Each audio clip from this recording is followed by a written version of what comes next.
Kajian ilmiah.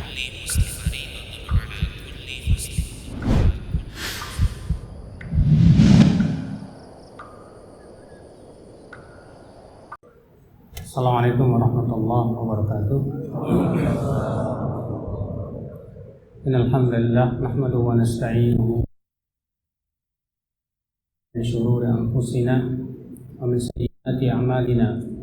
Man yahdihillahu fala mudilla lahu wa man yudlil fala hadiya lahu.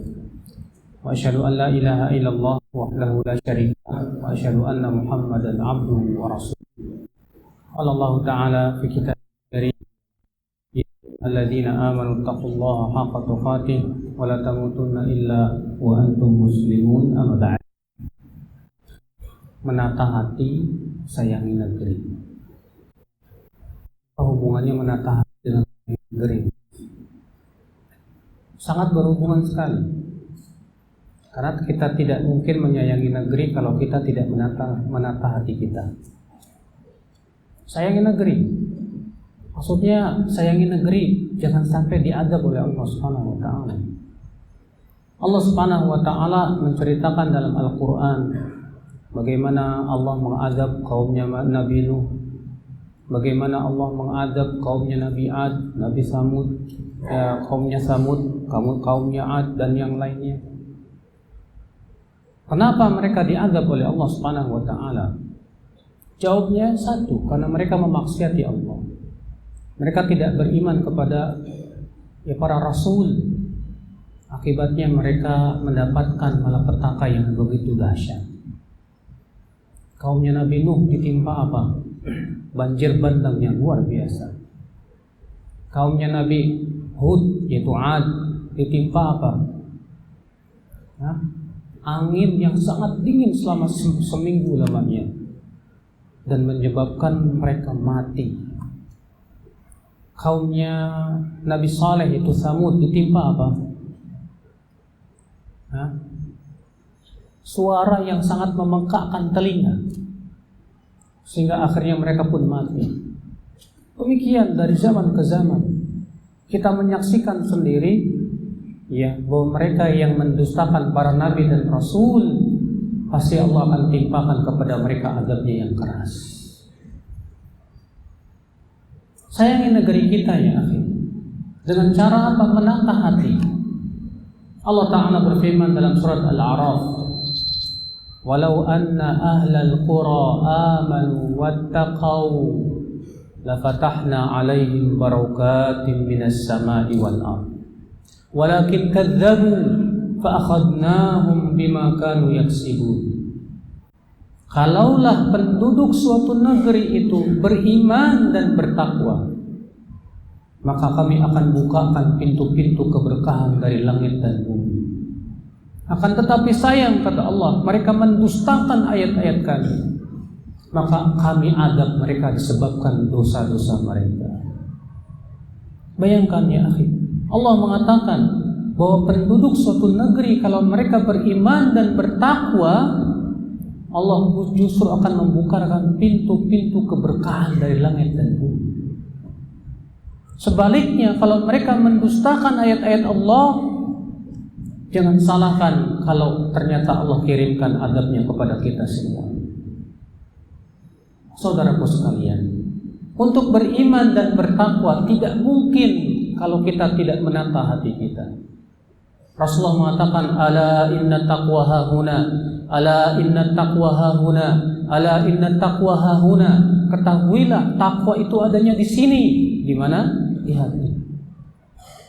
Saudaraku sekalian, ikhwatal Islam, Allah mengutus para nabi dan rasul membawa tauhid, menyuruh kaumnya untuk hanya beribadah kepada Allah, menjauhkan kesyirikan. Karena syirik itu sumber malapetaka, saudaraku sekalian.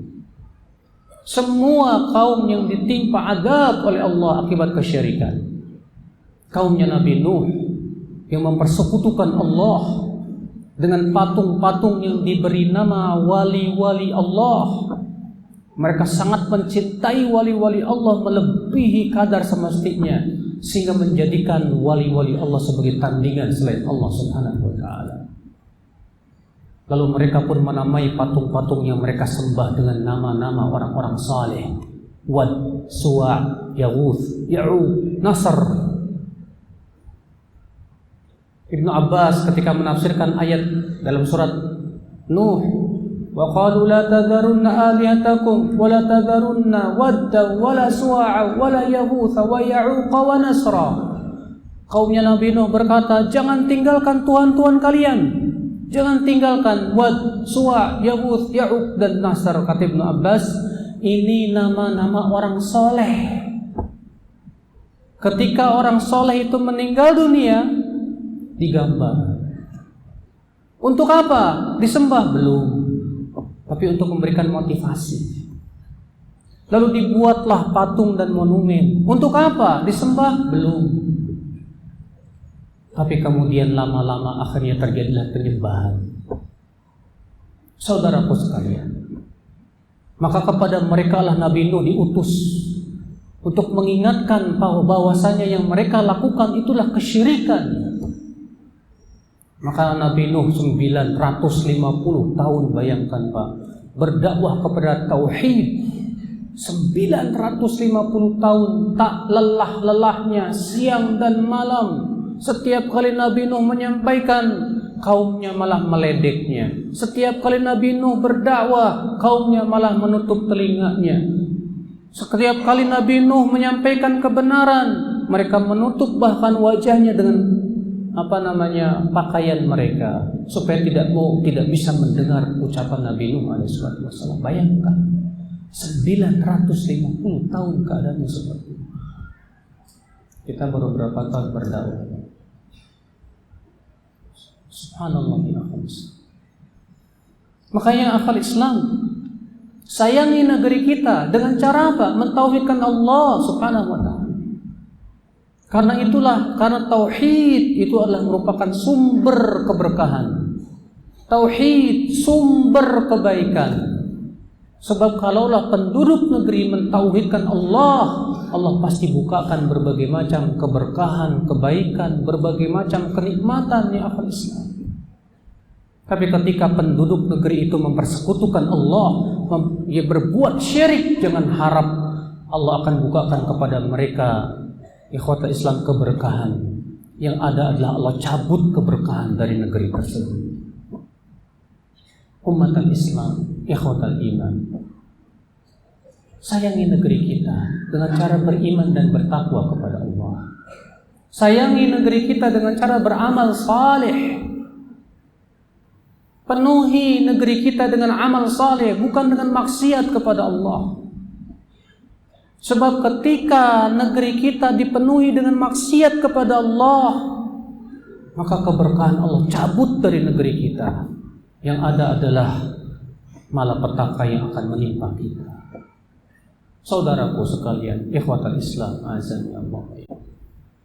Namun tentunya untuk beriman dan bertakwa, saudaraku, tidak mungkin kecuali dengan cara kita menggali agama Allah Subhanahu wa ta'ala. Tidak mungkin kita bisa beriman kepada Allah dengan sebenar-benarnya iman kecuali dengan kita menggali agama Allah, mempelajari Al-Quran, mempelajari hadis-hadis Nabi Sallallahu Alaihi Wasallam. Tidak mungkin kita bertakwa kepada Allah kecuali dengan cara kita mengenal Allah, siapa Allah, bagaimana sifat Allah, bagaimana nama-nama Allah Subhanahu wa ta'ala. Makanya akal Islam, saat suatu negeri itu tidak mau mengenal Allah, saat suatu negeri itu tidak peduli dengan agama Allah, maka Allah pun tidak akan peduli lagi kepada mereka. Maka ya umat al-Islam, ikhwatal iman, azam ya Allah, sayangi negeri kita dengan cara kita berbuat baik kepada manusia. Sayangi negeri kita dengan cara kita beramal saleh dalam kehidupan kita. Ya akhi, a'azani Allah wa yakum. Di dalam memelihara negeri adalah merupakan sebaik-baiknya peraturan. Memberikan solusi yang terbaik, bahkan keamanan yang luar biasa untuk keamanan negeri. Asas dasar daripada keamanan negeri itu tiada lain adalah iman dan takwa. Sekarang bukankah Islam memerintahkan kita untuk menjaga keamanan? Ya. Bukankah Islam mengajarkan kita untuk menjaga kedamaian? Ya. Bukankah Islam memerintahkan kita untuk menghormati sesama manusia, bahkan kepada tetangga? Bahkan kalau tetangga itu non-muslim sekalipun kita hormati. Ya Allah. Bagaimana Islam, ya akhal Islam, memelihara kehormatan manusia itu di saat ia hidup maupun setelah ia meninggal dunia. Di saat ia di hadapan kita maupun di belakang kita. Ketika hidup, kita tidak boleh melakukan perbuatan-perbuatan menyakiti hatinya. Ketika meninggal dunia, kita pun juga diperintahkan mendoakan kebaikan buat mereka. Kecuali mereka yang telah jelas-jelas wafat di atas kekafiran. Tentu itu dilarang oleh Allah Subhanahu wa ta'ala. Di saat di hadapan dia, tidak boleh kita mengucapkan kata-kata yang menyakiti hatinya. Seluruh ulama sepakat, menyakiti hati seorang muslim termasuk dosa besar di sisi Allah Subhanahu wa ta'ala. Menyakiti tetangga termasuk dosa besar di sisi Allah Subhanahu wa ta'ala. Sebutkan dalam hadis riwayat Imam Ahmad, syukiya Rasulullah SAW, bahwa diadukan kepada Rasulullah SAW, fulana, seorang wanita, dia banyak sholat malam, dia banyak sodakohnya, dia banyak puasa sunnahnya, walakinna lisanaha tu'dhi jiranaha. Tapi sayang wahai Rasulullah, lisannya itu suka menyakiti tetangganya. Lisannya menyakiti tetangganya, padahal dia sholat malamnya rajin, padahal dia puasa sunnahnya banyak, sodakohnya banyak. Tapi apa kata Rasulullah? Innaha min ahlin nar. Dia termasuk penduduk api neraka. Dikatakan lagi kepada Rasulullah, dan ada lagi satu lagi seorang wanita, fulana wahai Rasulullah, dia tidak banyak sholat malam, dia tidak banyak puasa sunnah, dia tidak banyak sodakoh, tapi dia tidak pernah menyakiti hati siapapun wahai Rasulullah. Apa kata Rasulullah? Hiya min ahlil jannah. Ia termasuk penduduk surga. Subhanallah ya akhal Islam. Kita dilarang menyakiti hati.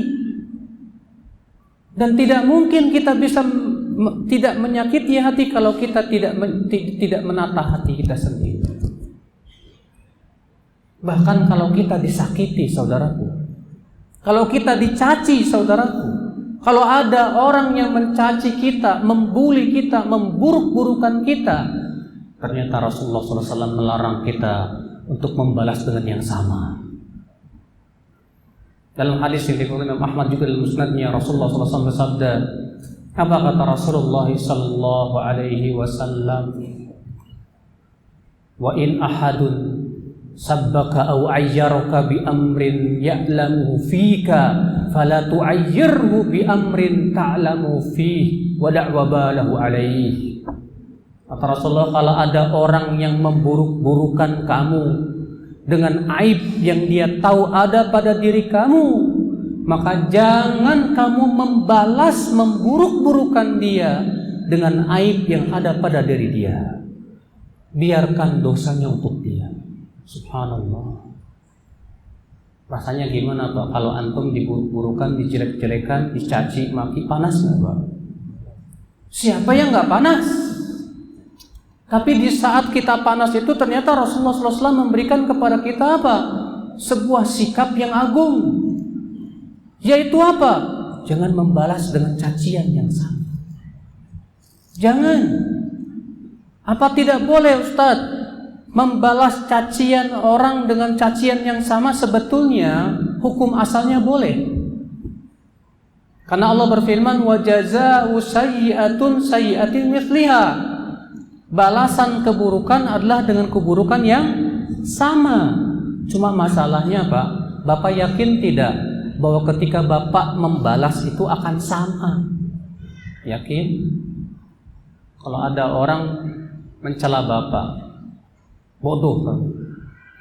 Marah kita kan? Kira-kira Bapak membalasnya yang sama apa lebih? Seringnya lebih.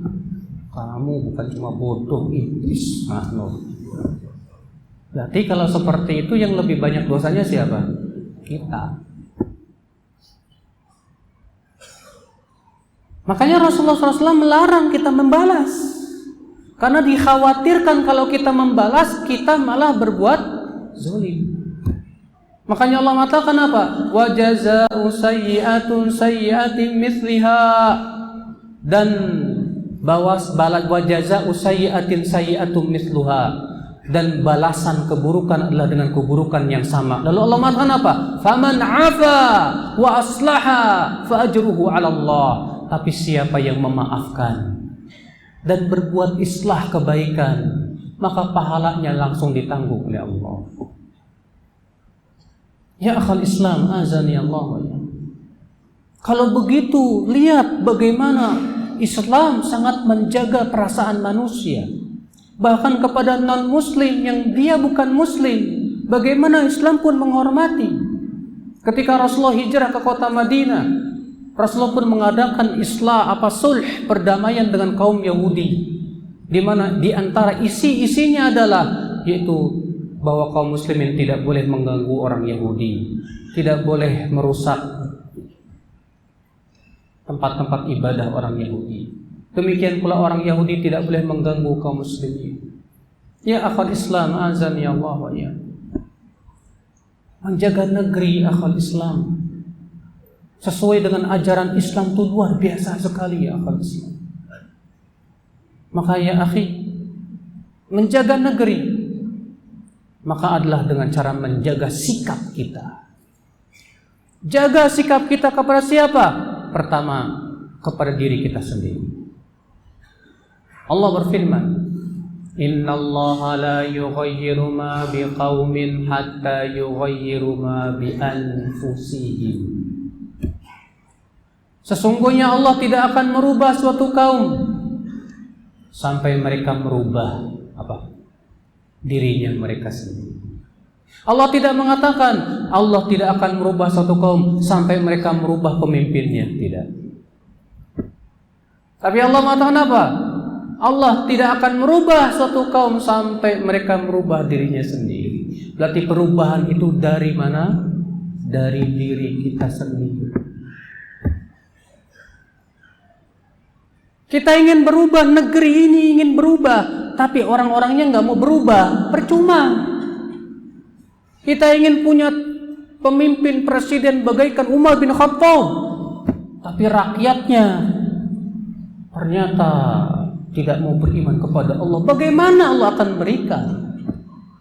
Mustahil. Kalau kita ingin diberikan oleh Allah perubahan, rubah diri kita dulu sendiri.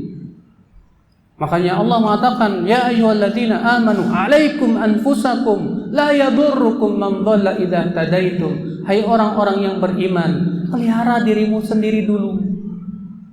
Allah juga berfirman, Qu anfusakum wa ahlikum nara. Pelihara diri kamu, demikian pula keluargamu dari api neraka. Berarti perubahan harus dimulai dari diri kita. Ya, dari diri kita ya akhi. Kita harus bisa berubah. Kita harus mau berubah. Memang berubah tidak mungkin langsung. Butuh waktu memang. Butuh kepada apa? Perjuangan melawan hawa nafsu. Tapi harus berubah. Kalau kita tidak ada keinginan berubah, bagaimana kita akan merubah? Ikhwatul iman, azani Allah. Maka ini yang pertama, dari diri kita sendiri. Yang kedua, kepada orang-orang terdekat kita, istri kita, anak-anak kita, keluarga kita. Maka Allah mengatakan, Qu anfusakum wa ahlikum nara. Peliharalah diri kamu dan keluarga kamu dari api neraka. Ya akhi, mendakwahi keluarga bukan sesuatu yang mudah.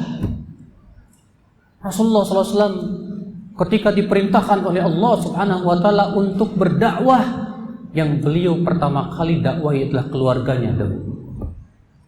paman-pamannya dari Banu Abdul Muttalib, dari Banu Abdi Syams, dari Banu Adi dan yang lainnya dikumpulkan oleh Rasulullah SAW. Ternyata yang pertama kali menentang Rasulullah paman-pamannya sendiri. Tapi itu tidak membuat surut Rasulullah untuk terus berdakwah. Demikian pula kita, saudara. Kita ingin merubah negara, tapi merubah keluarga nggak bisa. Percuma. Mau merubah negara, mau merubah satu kampung aja susah. Mau merubah negara, mau merubah satu RT saja susahnya minta ampun. Bagaimana akan bisa, saudara? Mulai perubahan itu dari diri kita, kemudian keluarga kita. Mulai perubahan itu, ya akhwal Islam. Bagaimana sikap kita kepada tetangga kita, bagaimana sikap kita kepada orang lain, akhlak kita, muamalah kita. Bahkan Rasulullah SAW menekankan akhlak di akhir zaman. Ketika fitnah merajalela, ternyata Rasulullah SAW sangat menekankan masalah akhlak. Rasulullah bersabda, taji'ul fitan fayuraqqiqu ba'duha ba'dha. Taji'ul fitnah fayaqulul mu'min hadhihi muhlikati, thumma tankashif, thumma taji'ul fitnah fayaqul mu'min hadhihi wa hadhihi. Kata Rasulullah, nanti akan datang fitnah yang bergelombang seperti gelombang samudera. Datang fitnah, kata Rasulullah, si mukmin berkata, ini akan membinasakan aku. Kemudian fitnah itu pergi, kata Rasulullah. Datang lagi fitnah yang lebih besar. Si mukmin berkata, ini yang akan membinasakan aku. Si mukmin berkata, ini yang akan membinasakan aku, karena mukmin takut fitnah itu bisa merusak agama dan keimanannya.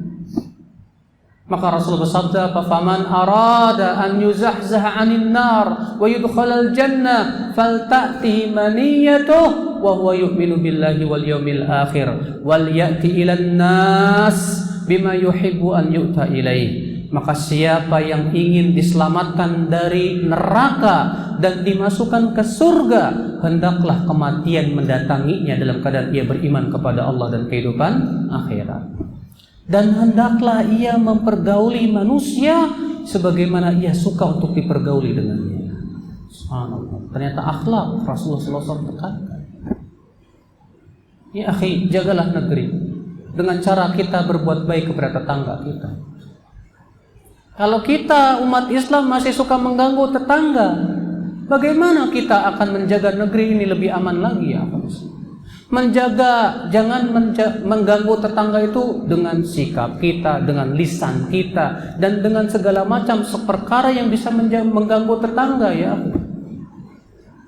Banyak tidak kaum muslimin yang mengganggu tetangga, Pak? Hah? Banyak, Bapak. Ya, apalagi bulan Ramadan, petasan, cetar, cetar. Ya. Malam Idul Fitri bukannya takbir, petasan. La ilaha illallah. Belum lagi jam 2 malam, jam 1 malam ribut, pakai gendang, pakai apa. Niatnya apa? Bangunin orang sahur kok jam 2, jam 1. Mengganggu ibadah orang. Makanya akhwal Islam, mengganggu tetangga haram dalam Islam.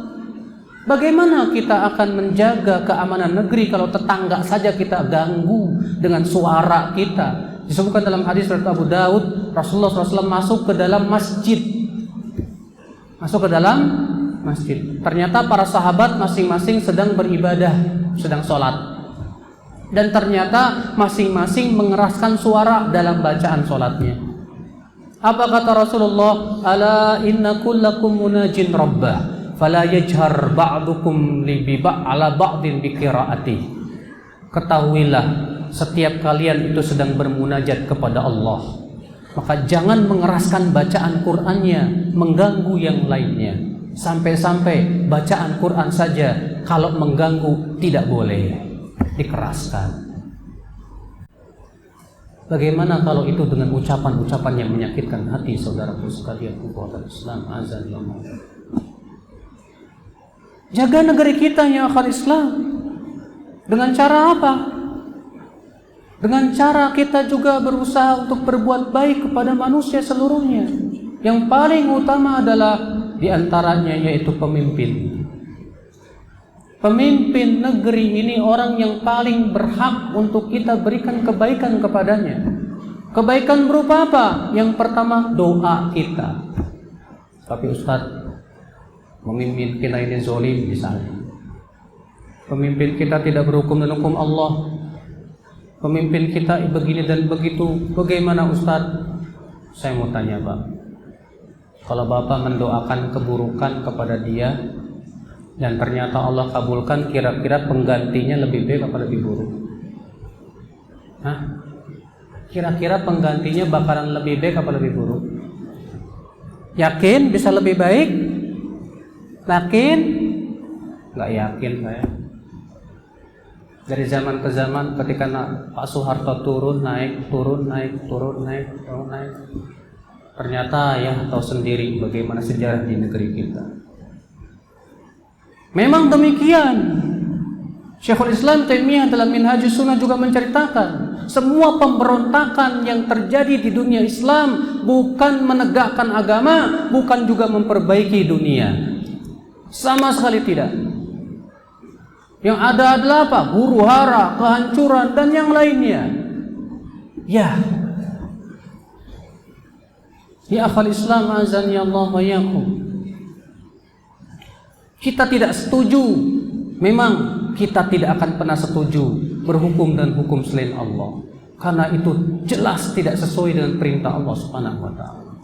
Tapi kalau ternyata pemimpin kita tidak berhukum dengan hukum Allah, kita juga diperintahkan oleh Rasulullah SAW memberikan bagaimana sikap-sikap kita. Kalau ternyata pemimpin kita tidak berhukum dengan hukum Allah, apa yang harus kita lakukan Pak? Memberontak? Tidak, dilarang oleh Rasulullah SAW. Ada hadisnya banyak sekali. Di antaranya hadisnya Nabi Sallallahu Alaihi Wasallam. Nabi Sallallahu Alaihi Wasallam mengatakan apa? Sayakunu ba'di a'immatun yahtaduna bi ghairi hadi wa yastannuna bi ghairi sunnati. Akan ada nanti setelahku pemimpin-pemimpin yang akan mengambil petunjuk selain petunjukku dan mengambil sunnah selain sunnahku. Bayangkan Pak, Rasulullah mengabarkan akan ada nanti pemimpin-pemimpin yang mengambil petunjuk selain petunjuk Rasulullah. Kalau selain petunjuk Rasulullah diambil, petunjuk siapa? Petunjuk buatan manusia. Kalau selain sunnah Rasulullah yang diambil, sunnah siapa? Sunnah buatan manusia. Tapi apa kata Rasulullah? Wa sayaqumu fihim rijal qulubuhum qulubu syayatin fi juzmanin. Dan akan ada nanti pemimpin yang hatinya hati setan berbadan manusia. Jahat itu pemimpin.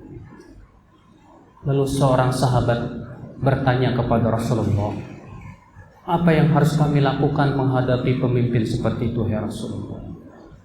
Kata Rasulullah, isma' wa ati'. Tetap dengarlah dan taat dalam perkara yang ma'ruf.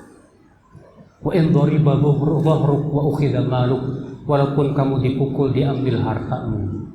Sebagian orang ada yang mendhaifkan hadis ini, padahal ia ada dalam Sahih Muslim. Dan hadis ini mempunyai jalan-jalan dan syawahid, bahkan sesuai dengan perbuatan para salafus soleh. Maka ya akhwat Islam, lihat berapa banyak kaum muslimin tidak menerima hadis ini Pak. Rasulullah mengatakan suruh dengar dan taat kepada pemimpin yang jahat, yang mengambil harta kita, yang memukul kita. Gimana itu? Tapi itulah yang sesuatu yang sudah diucapkan oleh Rasulullah. Kewajiban kita adalah mengatakan sami'na wa ata'na. Tidak boleh kita tolak dengan akal dan perasaan kita. Dan yakin Pak, kalau kita menaati Rasulullah, pasti Allah akan berikan ganti yang lebih baik. Buktinya Imam Ahmad. Imam Ahmad bin Hanbal disiksa 2 tahun. Hanya dipaksa untuk mengatakan Al-Quran apa? Makhluk. Disiksa. 2 tahun lamanya. Dicambuk. Dipaksa mengatakan Al-Quran makhluk. Tapi Imam Ahmad tidak mau. Setelah 2 tahun lamanya, beliau pun kemudian dibebaskan. Berkumpullah para fuqaha Baghdad di rumah Imam Ahmad. Lalu mereka berkata, Imam Ahmad, kita harus mengganti pemimpin kita ini. Kita harus memberontak. Kamu jangan khawatir, jumlah kita besar. Di belakang kita orang-orang sudah siap membantu kita. Apa kata Imam Ahmad? Ad-dima. Darah kaum muslimin jangan sampai dikucurkan. Tunduklah dan tetaplah taat, jangan memberontak, kata Imam Ahmad. Oleh Imam Ahmad membawakan dalil-dalil yang sangat banyak sekali. Maka para fuqaha itu pun akhirnya mendengar dalil-dalil yang sangat banyak, mengikuti titah Imam Ahmad bin Hanbal. Tapi subhanallah Pak, hasil kesabaran itu lebih manis dari apa? Madu. Hasil kesabaran itu lebih manis dari madu Pak. Tak lama kemudian Al-Wathiq billah mati, diganti oleh Al-Mutawakkil ala Allah. Dan ternyata Al-Mutawakkil Allah mencintai Imam Ahmad. Maka kemudian di zaman beliau Imam Ahmad, Masya Allah, dihormati, dimuliakan. Sebaliknya orang-orang Mu'tazilah ditangkapi dan dimasukkan penjara. Subhanallah, hasil yang luar biasa dari kesabaran. Tidak seperti orang yang mengatakan, sampai kapan kita sabar?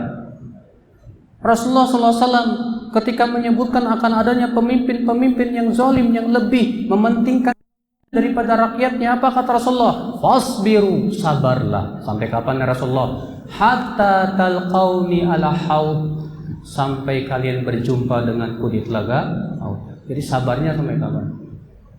Sampai jumpa sama Rasulullah nanti di telaga.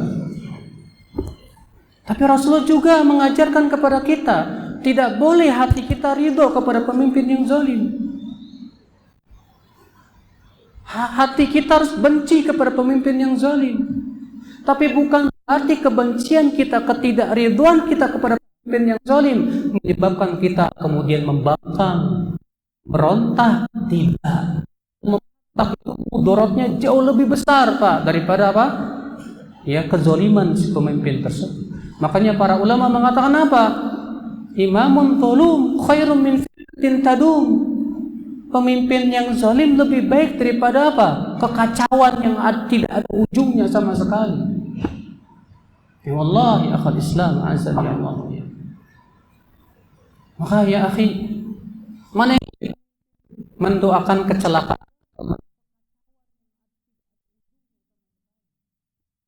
Kemudian ternyata Allah kabulkan doanya. Doa kamu ya, bisa jadi tidak, penggantinya lebih baik.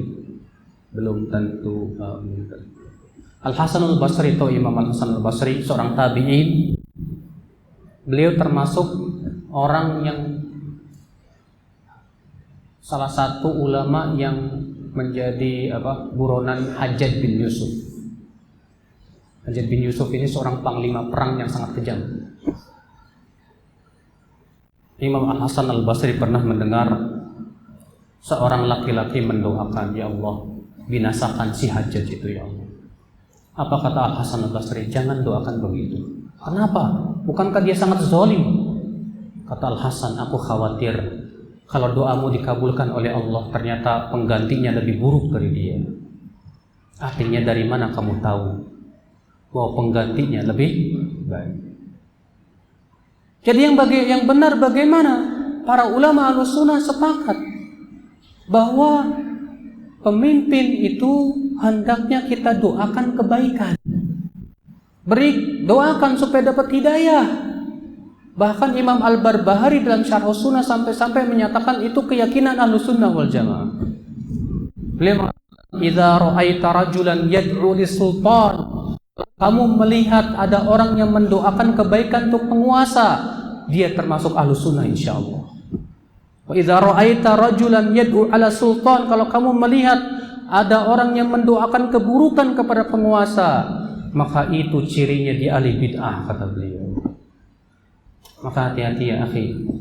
Maka dari itulah doakan dalam sujud antum. Bayangkan Pak, kalau ternyata doa antum dikabulkan, pemimpin kita dapat hidayah, tahu-tahu membela sunnah, kebaikannya buat siapa?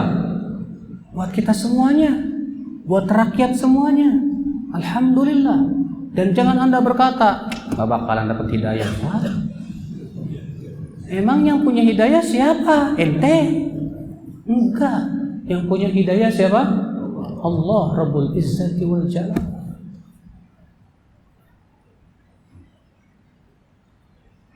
Mau sholat isya ya? Baik, saya kira cukup dulu. Nanti insya Allah pada isya kita lanjutkan. Assalamualaikum warahmatullahi wabarakatuh. Alhamdulillah, wassalatu wassalamu ala Rasulillah nabiyina Muhammadin wa alihi wa sahbihi wa man walah. Wa asyhadu an la ilaha illallah wahdahu la syarika lah. Wa asyhadu anna Muhammadan abduhu wa rasuluh. Amma ba'd. Ikhwatul Islam, ma'azani Allah wa iyyakum. Sayangi negeri kita ini. Dengan kita berusaha untuk menjauhi hal-hal yang bisa menyebabkan perpecahan. Perpecahan yang dimaksud di sini yaitu berpecah dalam masalah akidah, berpecah dalam masalah din dan agama. Karena Allah Subhanahu wa taala berfirman, "Innal ladzina farraqu dinahum wa kanu syi'a lasta minhum fi syai'." Sesungguhnya orang-orang yang memecah belah agama mereka dan mereka berkelompok-kelompok, maka kamu hai Muhammad tidak termasuk golongan mereka. Agar kita tidak berpecah belah, tentu kita harus berusaha kembali kepada apa yang dipahami oleh Rasulullah dan para sahabatnya. Karena merekalah generasi yang betul-betul telah dijamin oleh Allah dan Rasulnya bahwa mereka di atas kebaikan. Allah berfirman, "Was-sabiquna al-awwalun minal muhajirin wal ansar walladzina tabauhum bi ihsan radhiyallahu anhum wa radu anhu." Dan as-sabiquna al-awwalun, orang-orang yang pertama kali masuk Islam dari kalangan muhajirin dan ansar, walladzina tabauhum bi ihsan, dan orang-orang yang mengikuti mereka. Mereka di sini maksudnya siapa? Muhajirin dan ansar. Dan orang-orang yang mengikuti mereka dengan kebaikan. Apa kata Allah? Allah ridha kepada mereka dan mereka pun ridha kepada Allah. Allah menyatakan keridhaannya kepada para sahabat muhajirin dan ansar. Allah menyatakan keridhaannya kepada orang-orang yang mengikuti kaum muhajirin dan ansar. Maka kewajiban kita ya akhi untuk mempersatukan akidah kita sesuai dengan akidah Rasulullah dan para sahabatnya. Pemahaman kita sesuai dengan pemahaman Rasulullah dan para sahabat. Adapun ya kita juga berusaha untuk dewasa dalam menghadapi perselisihan.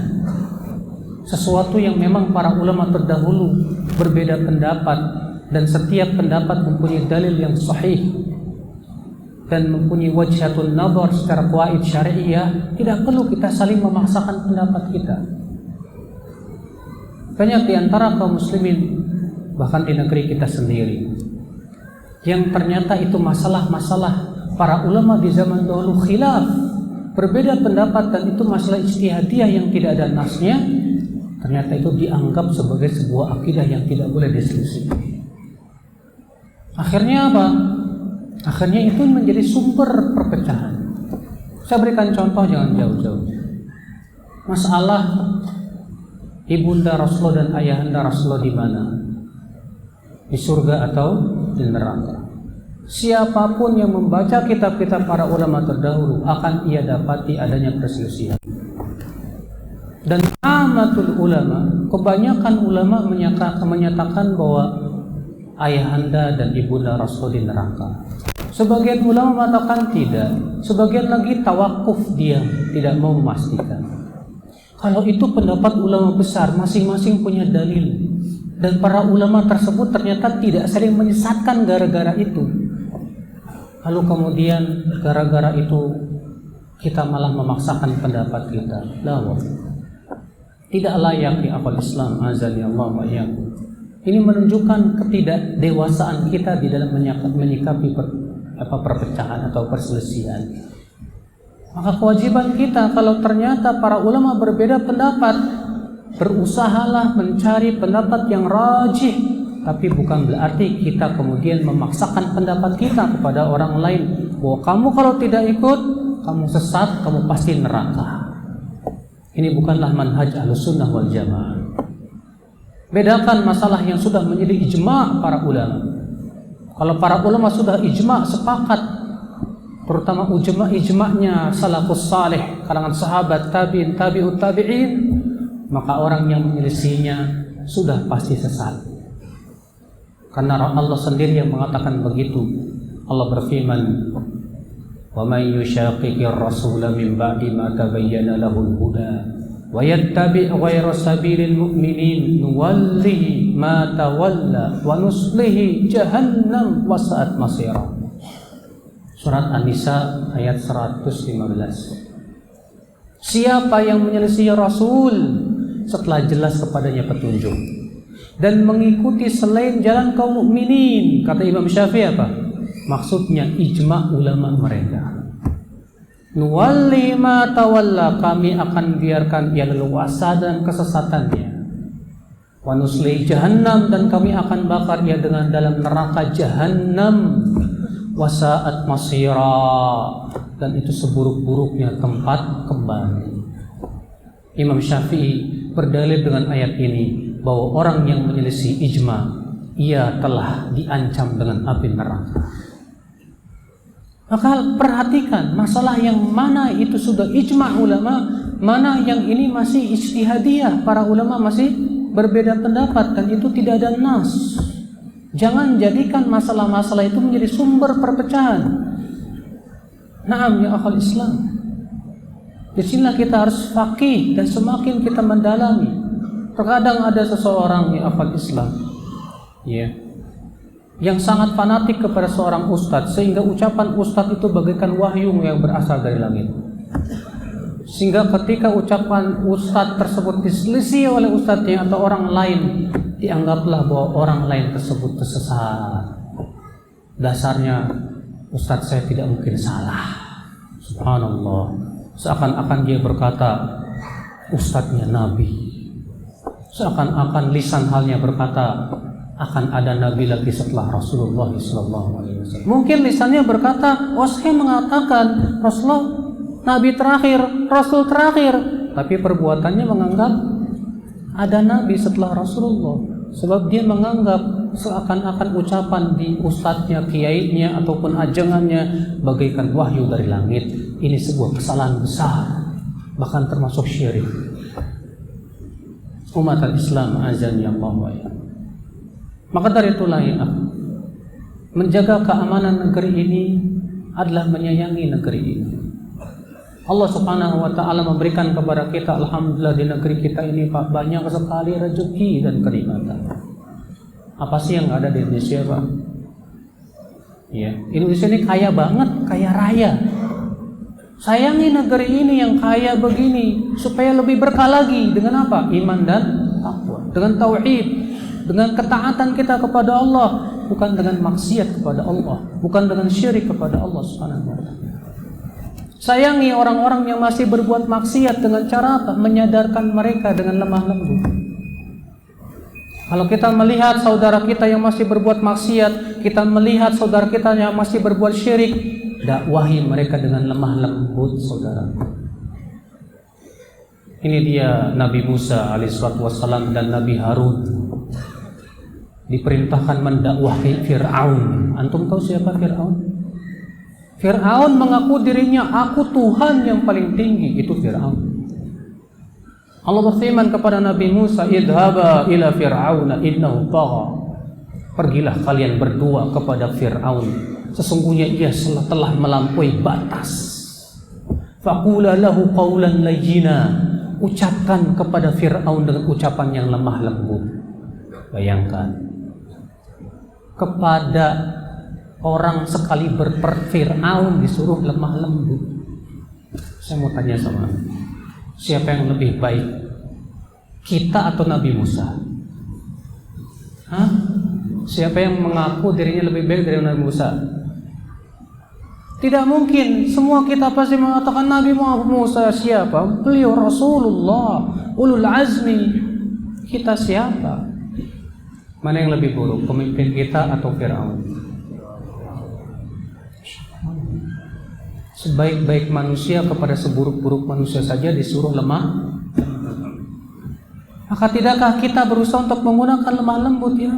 Tadi barusan Masya Allah Imam membawakan ayat yang bagus. Ya ayyuhalladzina amanu la yaskhar qaumun min qaumin asa ayyakunu khairan minhum. Hai orang-orang yang beriman, janganlah sebagian kalian memperolok sebagian yang lain. Kita terkadang ketika nggak setuju pendapat orang senangnya memperolok, Pak. Membuli, mengucapkan kata-kata yang menyakiti. Sementara Allah mengatakan apa? Jangan memperolok suatu kaum kepada kaum yang lain. Boleh jadi yang diperolok lebih baik daripada apa? Yang memperolok. Kenapa? Karena orang yang memperolok orang lain itu ada makna seakan-akan dia lebih baik dari yang diperolok. Tapi kalau dia merasa dan tidak pernah merasa lebih baik, dia tidak akan memperolok. Akhal Islam, berapa banyak perolokan itu ada di media sosial, di dunia maya sana. Kau sendiri kan dunia maya, banyak si maya di sana. Di dunia maya sana banyak sekali orang-orang berbicara, subhanallah, kasar, keras, ya, mengerikan sekali. Sementara agama kita mengajarkan kepada kita apa? Kelemah lembutan, lemah lembut. Lihat, Rasulullah sedang duduk, lewat orang Yahudi. Apa kata orang Yahudi? Assalamu alaik. Apa artinya assam? Kematian atasmu, hai Muhammad. Apa kata Rasulullah? Wa alaik, atasmu juga. Lewat lagi orang Yahudi. Apa kata orang Yahudi? Assalamu alaik. Kata Rasulullah apa? Wa alaik. Lewat lagi orang Yahudi. Apa kata orang Yahudi? Assalamu alaik. Apa kata Rasulullah? Wa alaik. Rupanya Aisyah mendengar. Aisyah marah. Tidak ridha Nabi Muhammad dicaci maki dan didoakan keburukan itu. Siapa muslim yang merasa ridha Rasulullah dicaci maki ya? Tidak akan pernah. Apa kata Aisyah? Marah Aisyah mendengar orang Yahudi mendoakan kecelakaan kepada Rasulullah. Apa kata Aisyah? Wa'alaikumussalam wal la'na ya abna al-qirada wal khanazir. Atas kalian kematian dan laknat hai anak-anak babi dan kera. Tapi apa kata Rasulullah kepada Aisyah? Malah Aisyah, jangan begitu Aisyah. Apa kata Aisyah? Apakah engkau tidak mendengar ucapan mereka ya Rasulullah? Apa kata Rasulullah? Apa engkau tidak mendengar jawabanku kepada mereka? Kenapa Rasulullah mengingkari Aisyah? Padahal orang Yahudi berhak dilaknat. Karena Aisyah menjawab melebihi ucapan mereka. Rasulullah SAW menjawab dengan yang sama. Assalamu alaik wa alaik, sama kan? Aisyah lebih. Assalamu alaik wa alaikumussalam, tambah lagi apa? Wal la'nah, tambah lagi apa? Ya abna al-qirada wal khanazir. Wah, Rasulullah tidak setuju dengan ucapan Aisyah. Padahal semua muslim, Pak, kalau Nabi Muhammad dicaci maki pasti marah, Pak. Siapa yang tidak marah? Aisyah marah, dan marahnya karena Allah. Tapi tetap Rasulullah tidak setuju dengan perbuatan Aisyah karena membalasnya lebih dari perbuatan mereka. Bayangkan kalau itu kepada Yahudi, apalagi kepada sesama muslim. Kepada sesama muslim kita harus lebih sayang. Kita ajarkan mereka yang berbuat maksiat supaya mereka kembali kepada Allah. Mereka yang berbuat syirik supaya mereka sadar bahwa itu syirik. Mereka yang berbuat kebid'ahan supaya paham bahwa itu perkara yang bid'ah yang tidak diizinkan oleh syariat. Dengan lemah lembut, ilmiah, cerdas. Walaupun memang selembut apapun dakwah, terkadang banyak orang yang tidak suka, itu memang sudah sunatullah, nggak masalah. Kalau ada orang yang tidak suka dengan dakwah kita, jangan digubris, nggak masalah kok. Karena tujuan dakwah kita bukan untuk mencari pengikut, tujuan kita bukan untuk kemenangan, tujuan dakwah kita sama sekali bukan untuk berbangga-bangga dengan banyaknya jumlah, la wallah. Dakwah tujuannya adalah supaya manusia mau mentauhidkan Allah. Mereka mau terima silahkan, nggak terima nggak masalah. Saudaraku sekalian, ikhwatul Islam azan ya Allah. Tapi memang Pak, di mana-mana yang namanya minoritas selalu yang disalahkan. Tapi tidak apa-apa, insya Allah kita akan terus berjalan untuk memperbaiki umat ini, memperbaiki bangsa ini, supaya betul-betul diridhoi oleh Allah dan diberkahi. Kita tidak ingin ya bangsa kita ini seperti bangsanya kaum Tsamud, kaum Ad, kaumnya Nabi Nuh.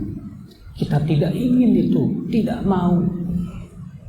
Karena orang yang kita ingkari dari orang-orang yang berbuat maksiat, Pak, terkadang mereka nggak ridho diingkari. Kamu kenapa sih ngingkari saya? Yang masuk neraka saya kok ke situ yang ribut? Banyak yang seperti itu, Pak.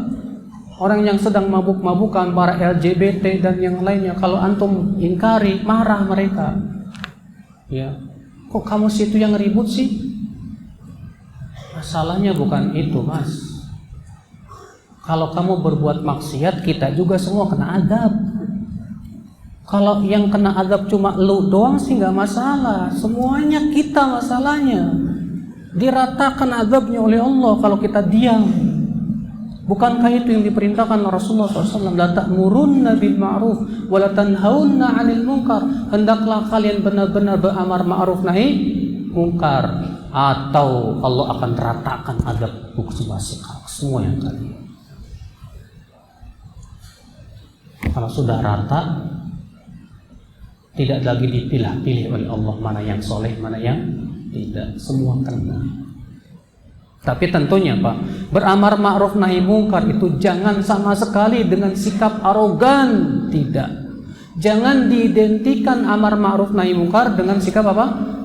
Arogan, la wallah. Kalau kamu dan kita baca kitab-kitab para ulama bagaimana etika dalam amar ma'ruf nahi munkar, wallahi ya akhi, cara yang paling luar biasa. Karena tujuan amar ma'ruf nahi munkar memberikan hidayah kepada manusia. Adapun kalau dengan sikap arogan, dengan keras dan yang lainnya, seringkali tidak memberikan dampak yang positif. Wallah. Coba Pak, di daerah saya sana itu ada sebuah tempat prostitusi. Dihancurkan rame-rame oleh masyarakat. Hancur betul, alhamdulillah hancur. Sebulan kemudian dibangun dengan yang lebih megah.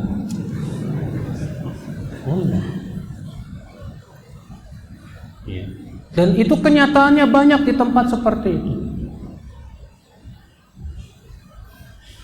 Tapi 2 tahun yang lalu, sebagian teman-teman kita ada program diminta oleh salah satu televisi swasta, dakwah di tempat prostitusi. Tadinya teman-teman kita merasa bingung, masa kita mau dakwah di tempat prostitusi, gimana ini? Tadinya ragu kita, dakwah di tempat mereka, sementara yang jadi audien pelacur semua. Waduh, gimana? Udahlah, setelah berembuk teman-teman, coba deh kita coba aja di sini. Di hari pertama, di hari kedua, Masya Allah, banyak yang menangis para pelacur itu. Waktu itu di bulan Ramadan, buka bersama. Mereka berkata apa? Ustadz, ini yang kami cari. Ya, selama ini kami tidak tahu. Mendengar salam saja kami nggak pernah. Masya Allah, Bapak banyak yang tersentuh. Akhirnya apa?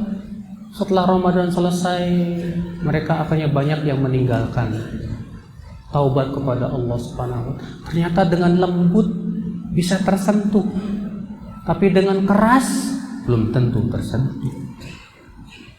Manusia itu pada asalnya butuh kelembutan, Bapak sekalian. Makanya akal Islam azan bersikap lemah lembutlah. Sekasar apapun lawanmu, tetaplah lemah lembut. Lemah lembut bukan berarti kita lemah, tapi ini adalah perkara yang memang diajarkan oleh agama kita.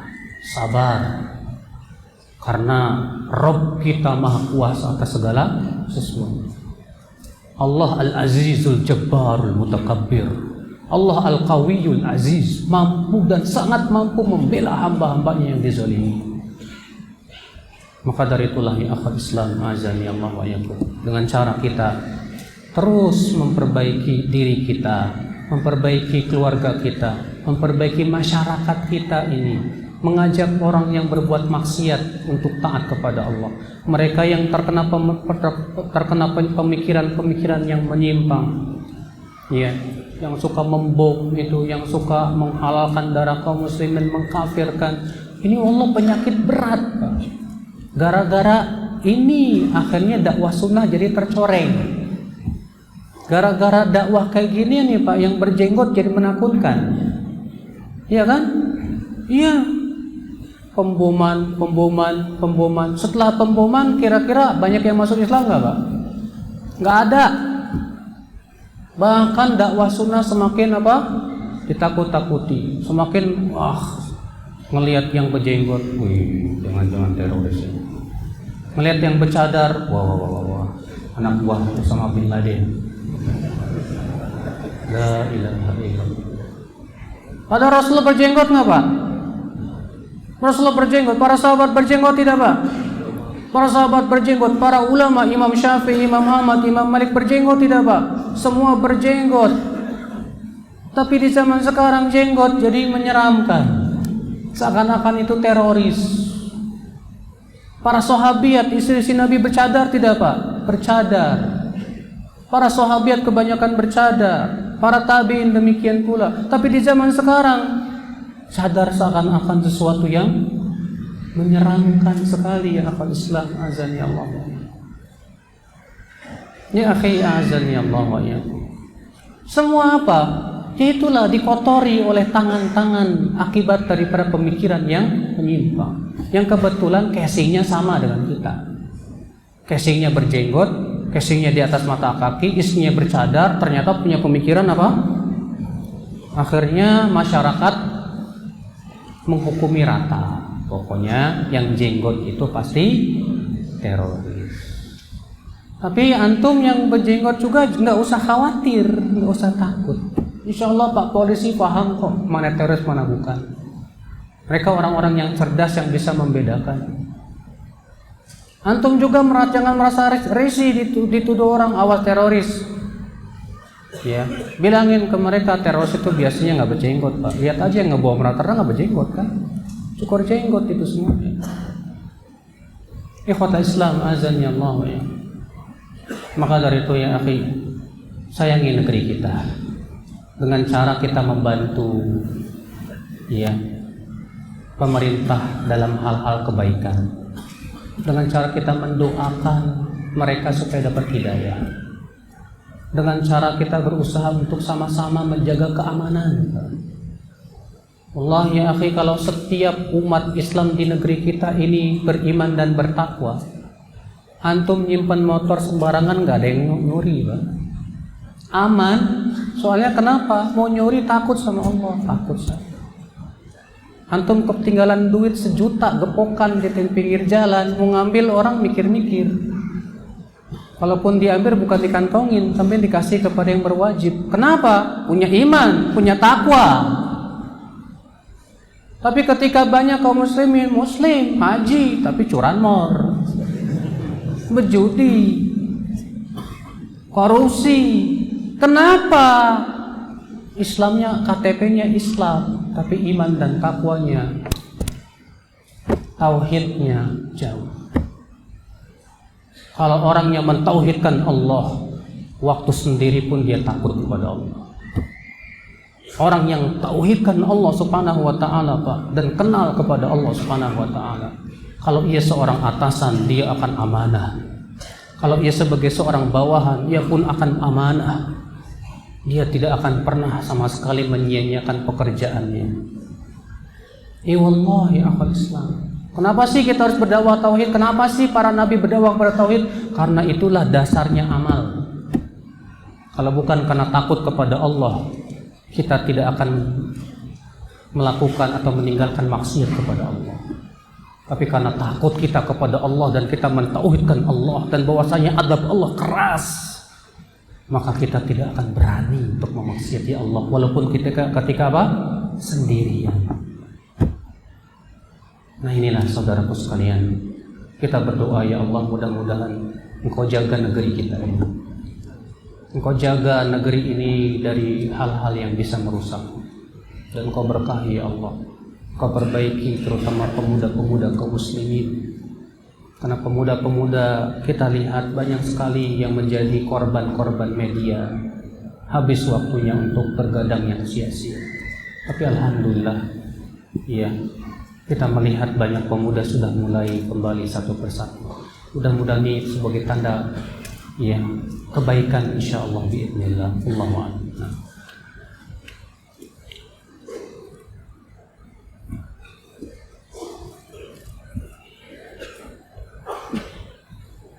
Apakah boleh memberontak kepada pemimpin non-muslim? Kalau pemimpin non-muslim, boleh nggak memberontak? Kata para ulama, kalau memberontak kepada mereka malah menyebabkan kaum muslimin dihabisi, haram hukumnya. Tapi kalau memberontak dalam artian kekuatan kaum muslimin tidak mungkin dikalahkan dan tidak terkucur darah kaum muslimin dan sangat mudah untuk menggantinya, boleh. Kalau maslahatnya jauh lebih besar, dilihat tetap antara maslahat dan mudarat, bukan hanya sebatas sudah memberontak. Tidak bisa, Pak, gara-gara kamu akhirnya banyak kaum muslimin dihabisi, haram. Bagaimana sikap kita terhadap pemimpin yang non muslim? Sikap kita tetap menaati, tapi bukan karena taat kita dalam rangka ibadah kepada Allah, tapi untuk menolak mudarat yang lebih besar. Contoh, kalau antum pergi ke Singapura, mau tidak mau antum harus ikuti peraturan di sana, ya tidak? Kalau antum pergi ke Amerika, mau tidak mau antum harus ngikutin peraturan di sana, ya tidak, Pak?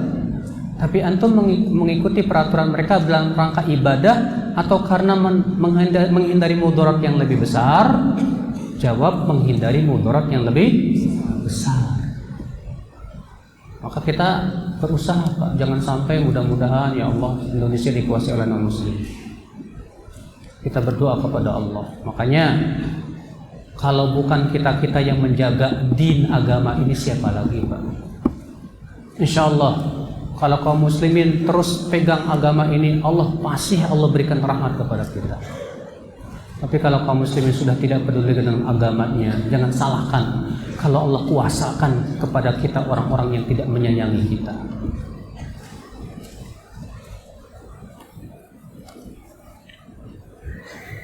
Bagaimana cara dakwah di tengah tempat maksiat dengan cara yang baik-baik, karena desa anak banyak sekali judi dan narkoba. Mohon masukannya, Ustaz.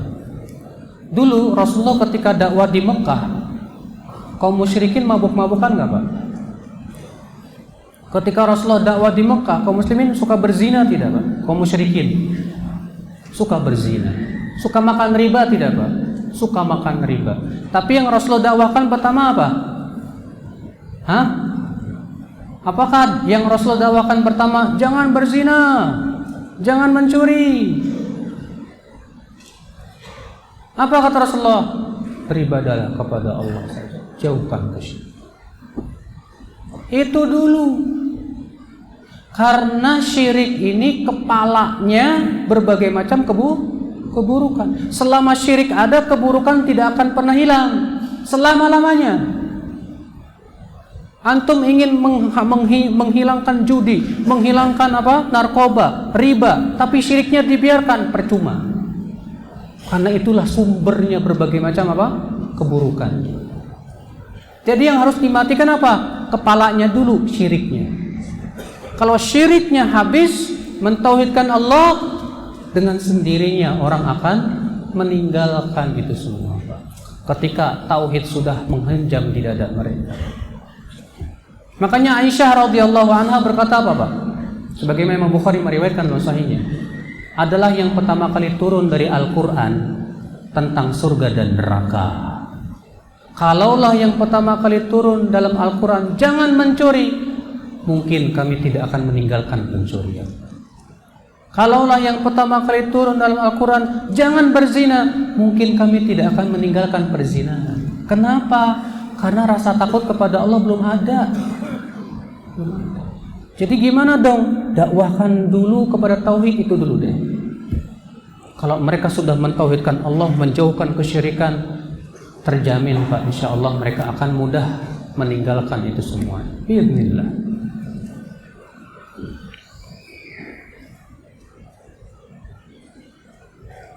Bolehkah menumpahkan darah kaum Khawarij? Pertama, kalau kaum Khawarij itu tidak berbuat keonaran dan tidak menumpahkan darah kaum muslimin, semua ulama sepakat tidak boleh ditumpahkan. Makanya di zaman Ali bin Abi Thalib ketika muncul orang Khawarij, Ali tidak memerangi. Kapan Ali memerangi mereka? Di saat mereka sudah mulai berani berbuat keonaran dan menumpahkan darah kaum muslimin, baru diperangi oleh Ali bin Abi Thalib. Dan yang memeranginya siapa? Bukan individu kita, tapi siapa? Yang punya kekuasaan.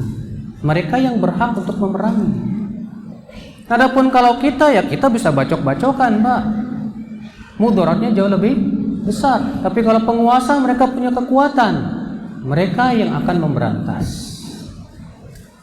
Adapun kita bantu penguasa untuk menyadarkan orang-orang yang terkena pemikiran itu supaya kembali kepada jalan yang benar.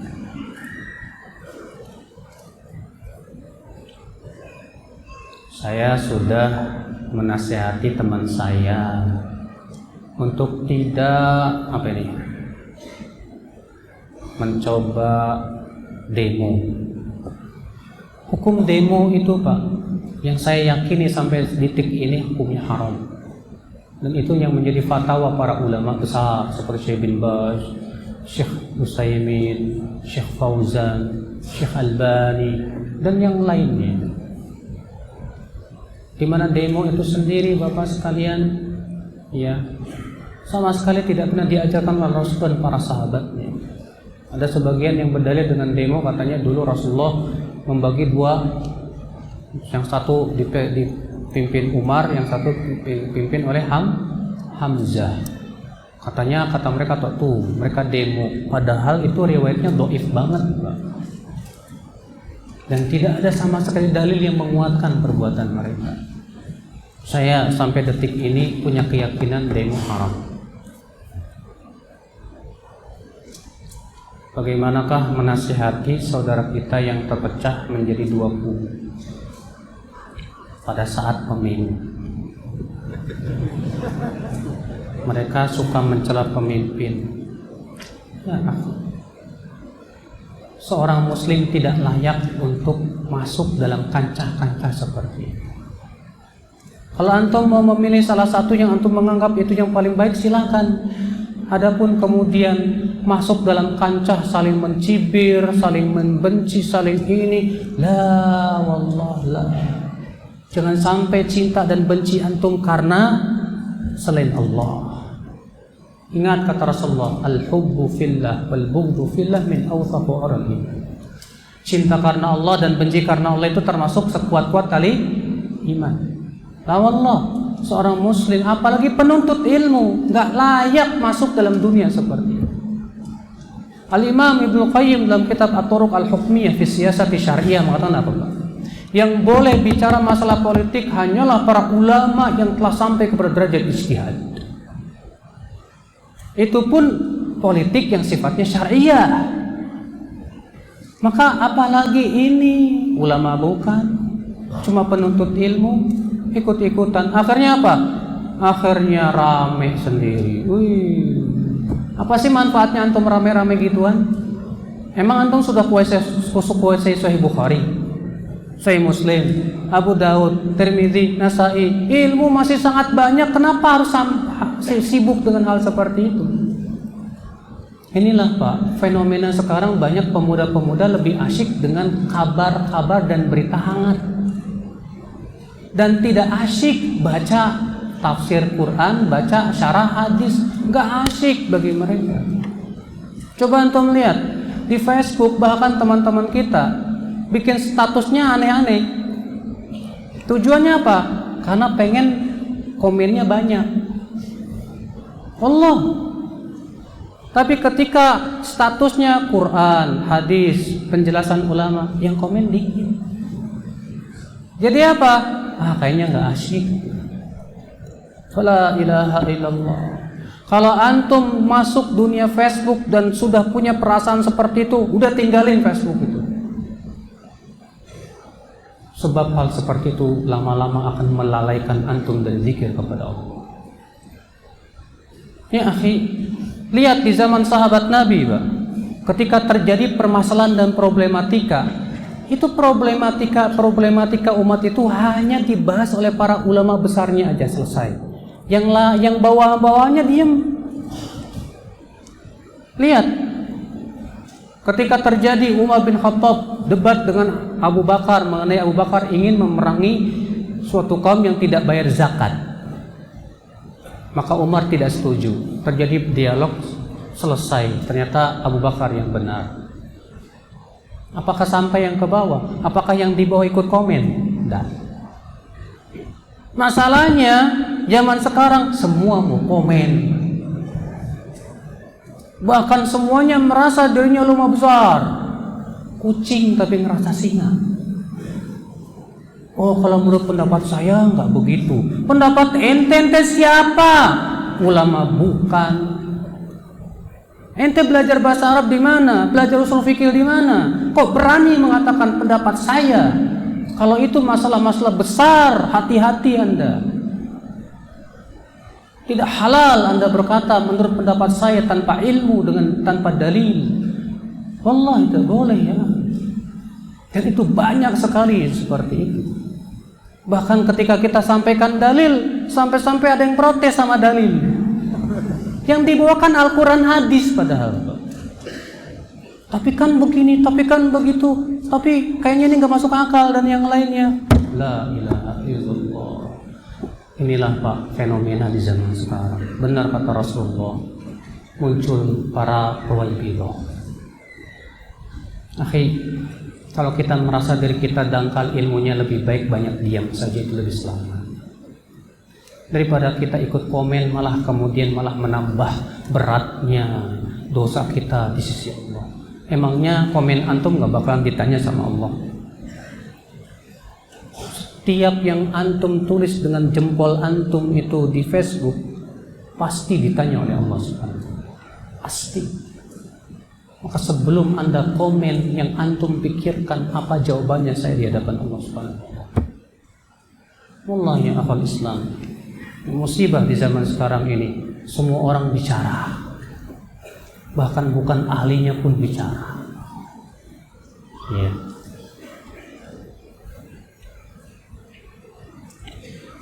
Mengenai perubahan bagaimana orang yang hijrah namun futur. Hijrah lagi, futur lagi.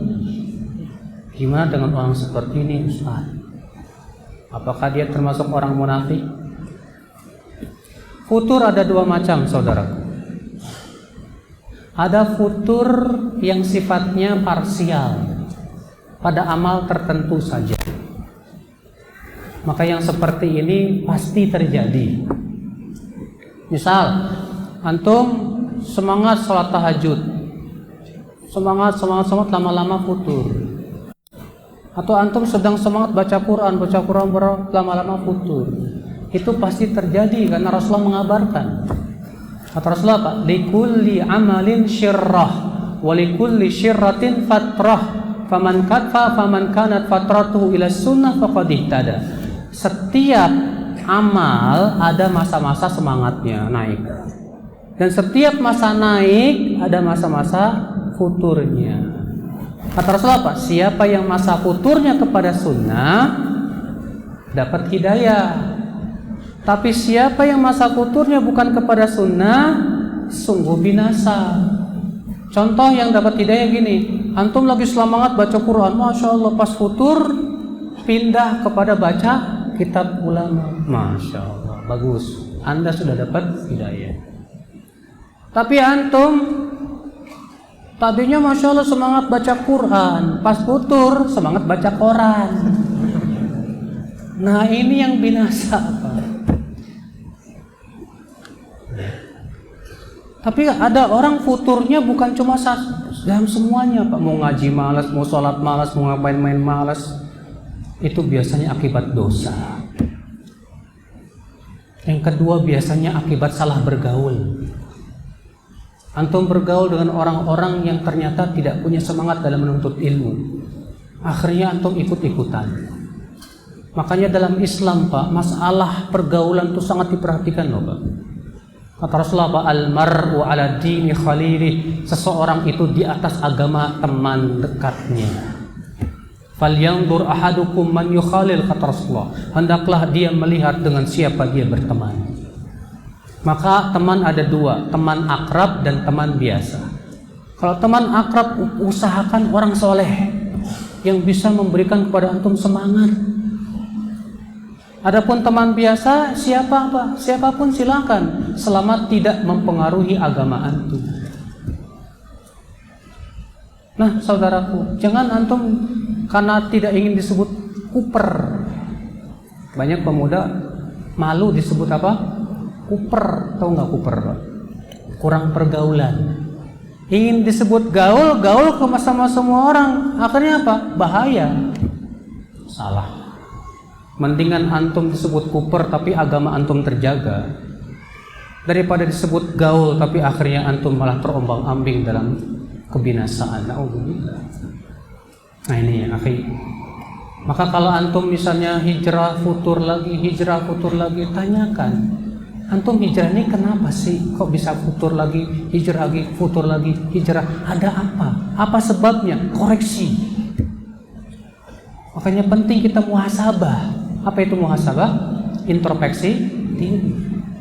Introspeksi diri kita. Kenapa sih saya bisa futur? Pasti ada sebabnya tuh.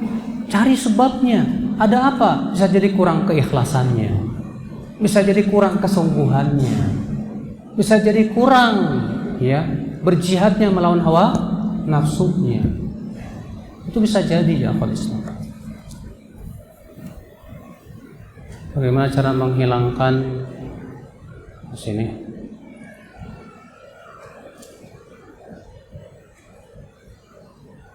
Apa ini?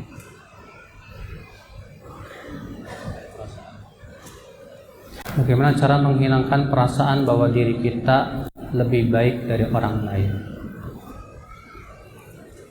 Akhi, pertanyaan ini pertanyaan orang yang sadar bahwasanya merasa lebih baik dari orang lain itu tidak benar. Caranya gimana dong Ustaz? Caranya jangan sibukkan memikirkan dosa orang lain, tapi sibukkan memikirkan dosa diri sendiri. Kalau orang mikirinnya dosa orang lain, pasti akan dia pikirkan kelebihan diri. Akhirnya apa? Ujub dan sombong. Tapi yang dia pikirkan dosa-dosa sendiri, dia akan lupa kepada dosa orang lain. Di saat itu dia merasa saya lebih banyak dosanya dari dia. Ini dia Bakar bin Abdullah berkata, kalau aku melihat yang lebih tua dariku, aku bergumam, dia lebih banyak taatnya dariku, karena dia sudah tua, lebih tua dariku, dia lebih baik dariku. Kalau aku melihat yang lebih muda dariku, aku bergumam, aku lebih banyak maksiatnya dari dia, karena aku lebih tua dari dia, sehingga aku merasa dia lebih baik dari dia. Masya Allah, dia lebih baik dari aku, Masya Allah. Ini perasaan yang luar biasa. Al-Hasan Al-Basri berkata ketika ditanya, apa sih tawadu? Apa sih tawadu? Kata Al-Hasan Al-Basri apa? Kamu keluar dari rumahmu, setiap kali kamu melihat seorang muslim, kamu merasa dia lebih baik dari kamu. Iya. Tapi boleh nggak Ustaz? Saya berjenggot merasa lebih baik dong daripada nggak berjenggot? Boleh kalau seperti itu. Ya. Karena apa? Karena orang yang melaksanakan sunnah tentu lebih baik daripada yang tidak melaksanakan sunnah. Artinya merasa lebih baik dari satu sisi amal itu, bukan artinya merasa lebih baik dari segala sisi, bukan. Bedakan itu, Pak. Ya. Adapun antum mengatakan saya berjenggot, dia nggak berjenggot, sepertinya saya lebih cintai sama Allah daripada dia. Nah, ini nggak bisa kita pastikan. Ya, dalam artian semuanya ya, bahwa kita ini lebih, wah saya udah wali ini, dia cuma wali kelas, saya wali Allah. Ini perasaan nggak boleh seperti itu. Ucapkan Alhamdulillah Allah memberikan kepada saya kekuatan untuk berjenggot, dia belum. Segera doakan, ya Allah berikan dia kekuatan untuk berjenggot, melaksanakan sunnah Rasul. Begitu. Antum melihat orang yang isbal udah bukannya doain, Masya Allah dia masih isbal, ya Allah mudah-mudahan Engkau berikan hidayah dia. Kalau antum punya perasaan seperti itu berarti antum tawadhu Allah. Ketika antum melihat perempuan yang nggak pakai jilbab, ya antum langsung setan. Tapi kalau antum bergumam, ya Allah berikan hidayah kepada dia. Bukan karena cantiknya ya Pak ya. Sebagian ikhwan berdoa gitu. Mudah-mudahan kasih hidayah, mudah-mudahan biar bisa jadi istri gue gitu. Ikhwan Islam azan ya Allah. Coba ya. Saya pernah Pak. Ada seorang dia TNI Angkatan Laut Mayor. Dia cerita ke saya, Ustaz tahu nggak Ustaz? Saya pertama kali datang ke majelis antum tuh saya hampir marah, saya mau mukul rasanya. Kenapa Pak? Saya pengen ngaji, tapi kenapa saya dipelototin? Hanya karena saya nggak berjenggot, isbal, saya nggak paham. Emang saya hantu? Itu waktu itu saya mau mukul banget Ustaz. Kalau bukan karena saya ingat ini tempat ibadah. Ya, terkadang begitu Pak, banyak ikhwan tuh belum apa-apa kepada orang yang awam udah melotot duluan. Kenapa? Hanya karena dia sudah bisa merasa lebih daripada dia. Kenapa kita tidak berpikir ketika melihat orang yang belum melaksanakan sunnah, kita berpikir caranya begini, bagaimana saya bisa mengajak dia? Kenapa pikiran kita tidak seperti itu? Terkadang kita melihat akhwat yang bercadar kumpulnya sama yang bercadar, yang nggak bercadar dicuekin, goyer. Itu bukan dari kita itu. Kita cadar lebih hebat daripada yang nggak bercadar. Memang betul yang bercadar lebih bagus daripada yang nggak. Tapi dengan sikap seperti itu akibatnya apa coba Pak? Malah akhirnya orang pengen ngaji jadi lari. Iya, jadi lari.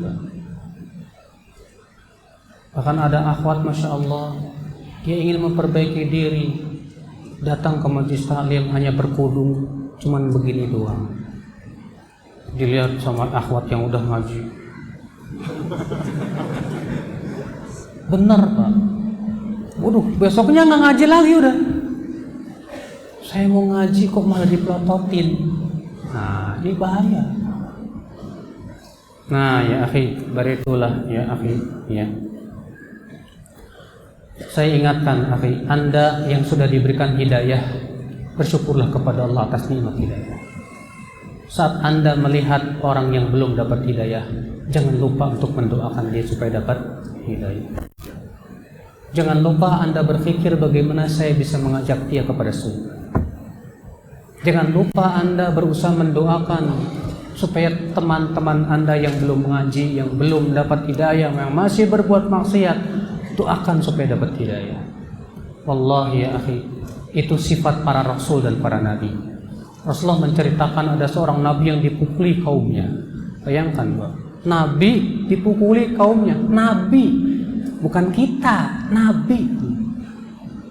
Kemudian nabi itu mengusap darah dari wajahnya sambil berkata, Allahumma di qaumi fa innahum la ya'lamun. Ya Allah, berikan hidayah kepada kaumku itu, karena mereka tidak tahu. Coba kalau antum yang digituin, doanya apa coba? Ya Allah, hancurkan ya Allah, binasakan ya Allah, kasih tsunami ya Allah, kasih. Itu kesal duluan. Nabi itu malah berkata apa? Ya Allah, berikan hidayah kepada mereka, karena mereka tidak tahu. Luar biasa. Inilah dakwah para nabi. Allahu a'lam. Saya kira cukup. Subhanallah bihamdihi. Asyhadu an la ilaha illa anta astaghfiruka wa atubu ilaik. Assalamualaikum warahmatullahi wabarakatuh.